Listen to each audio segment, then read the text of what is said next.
নাটোরের বড়াই গ্রামে একটি গোডাউনে মিলল প্রায় 13.5 টন গুলির খোসা, যা নিয়ে স্থানীয়দের মাঝে ব্যাপক চাঞ্চল্যের সৃষ্টি হয়েছে। একসাথে এত গুলির খোসা দেখে তাদের মনে প্রশ্ন জাগছে, এগুলো কোথা থেকে এলো? খবর পেয়ে পুলিশ এবং সেনাবাহিনীর সদস্যরা ঘটনাস্থল পরিদর্শন করে বিষয়টি নিয়ে তদন্ত শুরু করেছে।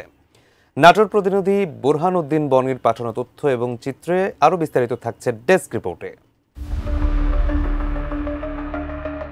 নাটোরের বড়াই গ্রামে একটি গোডাউনে মজুদ রাখা প্রায় 13.5 টন বন্দুকের গুলির খোসা উদ্ধার করা হয়েছে।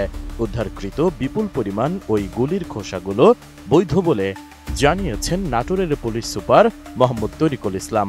শনিবার বিকেলে উপজেলার আহমদপুর বাজারের ব্যবসায়ী শেহাবুদ্দিনের গোডাউন থেকে গুলির খোসাগুলো উদ্ধারের পর এই তথ্য জানান তিনি।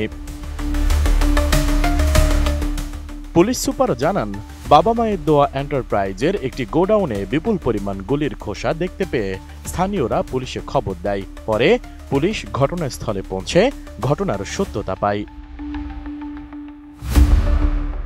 নতুন বাংলাদেশ গড়তে এলো জুলফিকার স্টিল।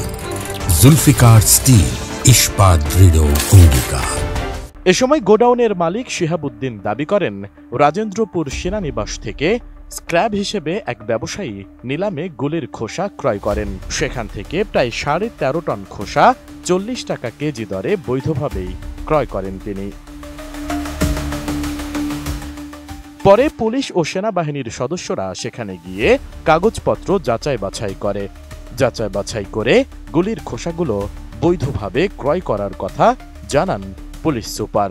এই এমটি কার্ট্রিজ এগুলি উনি আর কি অথরিটি থেকে, যেটা হলো যে রাজেন্দ্রপুর থেকে, ওখান থেকে ওনারা কিনে এনেছেন। এটা ইন্ডাস্ট্রিয়াল ইউজ হয় এবং এটা আমরা একটা সংবাদ পেয়েছিলাম যে এরকম কিছু এখানে আছে।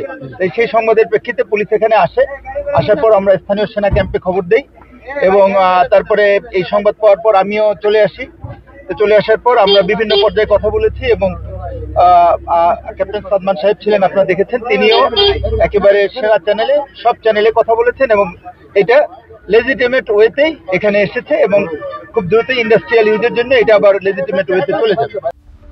Desk report, ATN news.